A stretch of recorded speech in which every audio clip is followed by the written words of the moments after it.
Bienvenue au journal sur CamNews 24. Évaluation du budget d'investissement public dans la Damawa, la première session régionale de suivi psychofinancière de la région vient de se tenir sous la houlette du sénateur Baba Amadou et par ailleurs président du dit comité d'évaluation. Le ministre camerounais de la Santé publique a reçu en visite à Yaoundé le nouvel ambassadeur de la République fédérale d'Allemagne au Cameroun. Plusieurs sujets auront été évoqués au cours de l'entretien à huis clos entre les deux hommes. C'est tout pour le sommaire. Mesdames et messieurs, bienvenue une fois de plus à cette édition complète de l'information sur votre chaîne CamNews 24. Nous commençons ce journal dans le septentrion. La Damawa a procédé à l'évaluation de son budget d'investissement public lors de la première session régionale du suivi psychofinancier de la région. À l'issue des travaux présidés par le sénateur Baba Amadou et par ailleurs président du dit comité, il a été révélé que la performance est au-dessus de la moyenne, bien qu'elle exige encore beaucoup d'efforts de la part de tous les acteurs impliqués. Colombe Katal. La Damawa a évalué ses performances le 19 juillet dernier dans le cadre de la première session régionale de suivi de l'exécution physico-financière de l'investissement public dans la région. Présidé par le sénateur Baba Amadou, président du dit comité, il était question de revoir tout d'abord les dernières recommandations de la précédente session de janvier 2016 où quelques péripéties ont été constatées, entre autres le retard dans l'exécution des marchés, le manque de financement, l'absence morale de certains maîtres d'ouvrage délégués et la liste est loin d'être exhaustive. Cependant, 464 projets au total ont bénéficié des réalisations, soit un taux de 61,31% pour toute la région de la Damawa, satisfaisant soit-il dans la mesure où la précédente réunion du BIP, ce pourcentage n'avait pas été atteint. Amélioration petite mais remarquable. Sur le plan des réalisations dans certains départements, il faut peut-être dire que le département du Mbéré qui a enregistré 76 projets dans son collimateur a le vent en poupe puisqu'il représente 13% du pourcentage de l'exécution. Pour Amadou Bello, délégué régional du Minépat pour la Damawa, c'est un travail qui nécessite une collaboration, une équipe et surtout le dynamisme des différents acteurs dans ce processus ô combien important pour les populations bénéficiaires. Cependant, il est donc demandé aux acteurs du processus de tout prendre au sérieux afin que la région de la Damawa se place au devant de la scène en termes de réalisation des marchés. Toutefois, il faudrait peut-être souligner que beaucoup de difficultés ont été observées lors de la passation de ces marchés, mais aussi au niveau de l'exécution. Il n'en demeure pas moins que la région fait face à de multiples difficultés qui d'ailleurs doivent être résolues dans de tout prochains jours. Promotion du reboisement et de la lutte contre l'avancée du désert dans la partie septentrionale du pays, les établissements Choroka dans l'arrondissement de Figuil, dont le Mayo-Louti, accompagnent le gouvernement camerounais. Une fois encore, cette structure, sous la houlette de Salatou Madi, représentant du sous-préfet de Figuil, a procédé à la distribution et à la mise en terre de 1635 plants au site de Bafouni dans le même arrondissement. Le récit de Giska Amanboni et Eric Ticheux. Le climat de type soudanien de la région du Nord et de la forte chaleur qui en résulte sont sans doute en partie l'œuvre de l'homme qui n'ignore en aucune façon les conséquences. Le gouvernement camerounais depuis un certain temps en a fait son cheval de bataille afin de changer la donne et les esprits des uns et des autres pour préserver la nature et lutter contre l'avancée du désert qui frappe aux portes du septentrion. Pour faire face à ce phénomène, la solution consiste à planter en grand nombre les arbres, ce que la pépinière Choroka de Figuil a plutôt bien et vite compris. Cette année encore, les établissements Choroka ont respecté leur engagement, la volonté a été traduite en fait. La cérémonie du 21 juillet 2016 avait pour but la distribution gratuite des plants aux populations de Figuil et ses environs. Au total, 13 000 plants essentiellement forestiers vont être distribués. Une action de continuité qu'entend promouvoir l'entreprise Choroka dont le souci de reboisement est incarné depuis bien longtemps. Le but, c'est d'être proche de l'environnement et se développer avec elle, bénéficier des avantages de l'environnement, être sensible à l'impact que l'on peut avoir. Donc nous, l'état d'esprit que l'on veut avoir, c'est nous sommes une industrie qui est là depuis plusieurs années. Nous avons évolué avec l'environnement, nous utilisons l'environnement et pour pouvoir persévérer sur la durée, il faut que notre contribution soit à la hauteur de nos ambitions de développement. En début de saison, nous avons noté les caprices de pluie qui ont compromis la mise en place de la nouvelle campagne agricole, ce qui explique l'avancée du désert qui ne frappe pas à nos portes mais qui est déjà là. Cela va en droite ligne à la lutte contre l'avancée du désert qui est le cheval de bataille du gouvernement camerounais. L'opération de distribution des plants aux populations de l'arrondissement de Figuil et ses environs, qui va durer toute une semaine, rentre en droite ligne du programme de gestion environnementale de l'usine Choroka, qui est salué à sa juste valeur par les responsables locaux de l'environnement et les autorités administratives, qui n'ont pas manqué de dire aux heureux bénéficiaires de veiller à l'entretien de ces plants. En diplomatie, le nouvel ambassadeur de la République fédérale d'Allemagne au Cameroun a rendu une visite de courtoisie au ministre de la Santé publique. Cette visite du diplomate allemand, autant pour moi, se situe dans le cadre de la continuité de la coopération entre le Cameroun et l'Allemagne. Plusieurs sujets auront été évoqués au cours de l'entretien entre Dieter Still à huis clos et André Mamafouda, Ghislain Kongan et Jean-Pierre Bitango.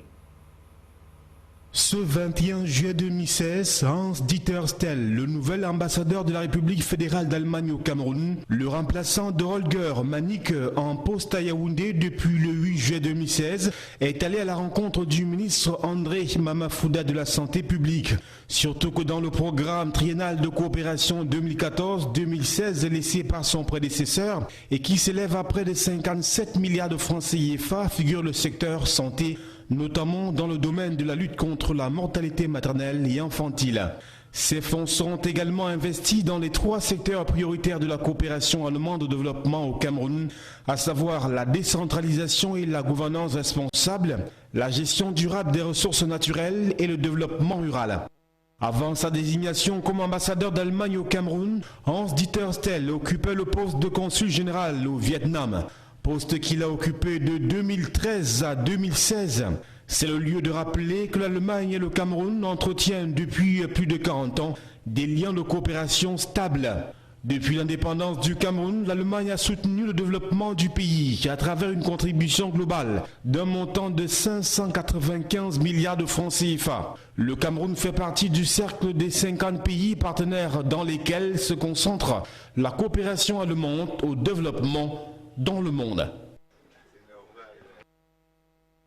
En page éducation de ce journal, que faire après le baccalauréat? C'est l'épineuse question qui taraude les mémoires non seulement des milliers de diplômés, mais aussi de Camnews 24. Pour répondre à cette préoccupation, Colin Bekatal a recueilli quelques avis. Le baccalauréat, la session de 2016 a révélé ses admis. Pour le lauréat, l'euphorie des résultats le conduira sans tarder au choix d'une filière pour ses études supérieures. Une décision qui en principe déterminera sa carrière. Mais le constat est tel que dans certains cas, le choix des études suivies n'offre pas assez d'opportunités d'emploi. À mon avis, je vois qu'après le bac, beaucoup choisissent la filière par passion. Donc, du coup, comme il a fait C, il s'est dit que non, je vais faire mathématiques ou je vais faire physique. Or, il ne réfléchit pas, non. Donc, il ne pense pas en avance une filière porteuse. Le système éducatif camerounais compte en son sein des conseillers d'orientation préposés à servir de repères de carrière aux étudiants. Ces derniers, selon l'homme de la rue, ne s'acquittent pas suffisamment de leurs responsabilités. C'est un manque de suivi. Et quand bien même notre système éducatif là s'est mélangé, on peut quand même nous donner des conseils d'orientation. Je pense que ça existe déjà, mais ils ne font pas assez le travail. S'il y avait des conseils d'orientation qui étaient là, pour dire tel élève, tu es bon en telle chose, tu pourras faire telle chose. Je crois que ça devrait aller. D'autre part, pour le droit de regard sur l'avenir de leurs enfants, certains parents exercent une influence plus ou moins bénéfique dans l'option de la filière du jeune étudiant. À mon avis, je dirais que dans un sens, les parents doivent influencer puisque dans nos écoles aujourd'hui, peu peu sont comptés comme école où on trouve des conseils d'orientation dans les collèges. Bon, ce qui fait que le parent devient à un certain moment conseiller d'orientation de son enfant.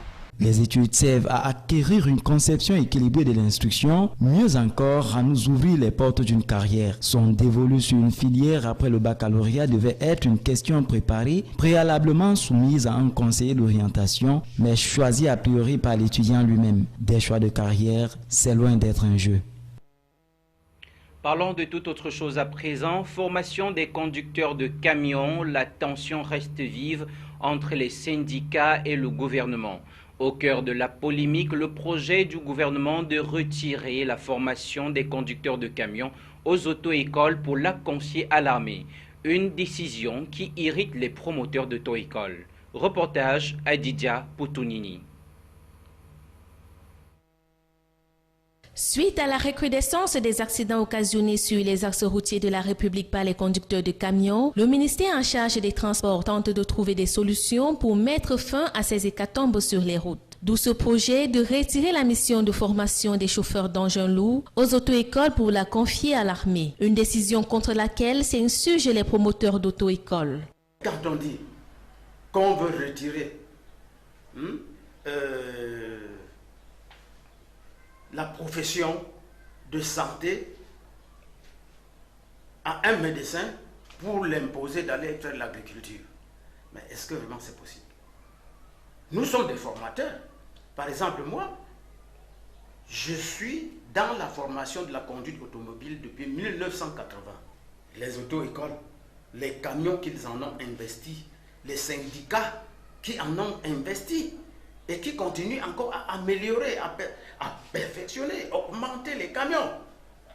Mais on va donc prendre leur camion, tout ça, pour aller déverser à l'armée? La pilule est amère et difficile à avaler. Pour ces formateurs en conduite automobile, les dérives observées ne résultent pas de leur incapacité à octroyer une formation de qualité pour les permis C, D, E et G. Les candidats qui ont composé, voici leur nom. Regardez un peu. Vous voyez là. Mais voilà, ils étaient au nombre de 10. Avec des engins lourds, donc des catégories C, D, E et G. Ils étaient au nombre de 10. Ils ont composé avec les camions et les hystères à l'examen, au site de l'examen. Donc dans le littoral et dans le centre. Vraiment l'examen du permis de conduire en engin lourd tel que vous venez de dire ne souffre de rien. Il convient de noter que lundi 18 juillet 2016, les syndicats nationaux des transporteurs ont adressé une série de requêtes à plusieurs administrations publiques. Pour rappel, c'est au cours de la session du Conseil national de la route CONAROUTE en janvier dernier que le ministre des Transports, Edgar Alain Bangor, et le secrétaire d'État auprès du ministre de la Défense, Jean-Baptiste Bokam, proposaient cette option au gouvernement. Afin de stopper durablement ces accidents de la circulation, il a été envisagé le recours de l'expertise du Centre de formation technique des armées, CEFTA. En page bonus de ce journal, dépolluer les océans des déchets plastiques, c'est le défi que s'est lancé en mer du Nord une société néerlandaise. Le dispositif, qui n'est qu'à sa phase expérimentale, offre déjà des résultats assez satisfaisants. Reportage. Le continent flottant au centre des océans a fait son chemin. En mer du Nord, une société néerlandaise a travaillé sur un système de flotteurs qui viennent pied. Le dispositif consiste en de longs flotteurs, comme vous pouvez le voir, qui nous permettent d'attraper et de rassembler le plastique. Mais il y a aussi un système de mouillage qui le maintient en place et un système qui prélève le plastique dès qu'il est concentré. Le prototype d'une centaine de mètres a été déployé à une vingtaine de kilomètres au large des Pays-Bas. Il s'agit de tester son efficacité et sa résistance aux conditions climatiques particulièrement difficiles de la mer du Nord. Avant, on pensait à nettoyer les océans, mais ces idées reposent toutes sur des bateaux qui tiraient des filets pour aller pêcher du plastique. Seulement voilà, non seulement cela tuerait de la vie marine, mais ce serait aussi très cher et il nous faudrait 79 000 ans pour le faire. La structure devrait agir comme un rivage contre lequel viennent s'échouer les déchets, un dispositif passif qui doit aussi les concentrer. 80% de tous les déchets en mer viennent de sources terrestres. On ne doit donc pas uniquement s'attaquer aux débris marins. Donc ce prototype, bien sûr, s'attaque à un aspect, mais si on veut vraiment lutter contre les déchets plastiques, il faut vraiment commencer sur les terres. Si les tests s'avèrent concluants, ce rivage artificiel pourrait être déployé d'ici 2020, financé par le gouvernement néerlandais et une société de dragage. Ocean Cleanup pourrait alors, en 10 ans, concentrer la moitié du continent flottant du Pacifique. Mesdames et messieurs, c'est sur cet élément que nous mettons fin à cette édition du journal. Merci d'avoir été des nôtres. Restez en compagnie de nos programmes. À très bientôt.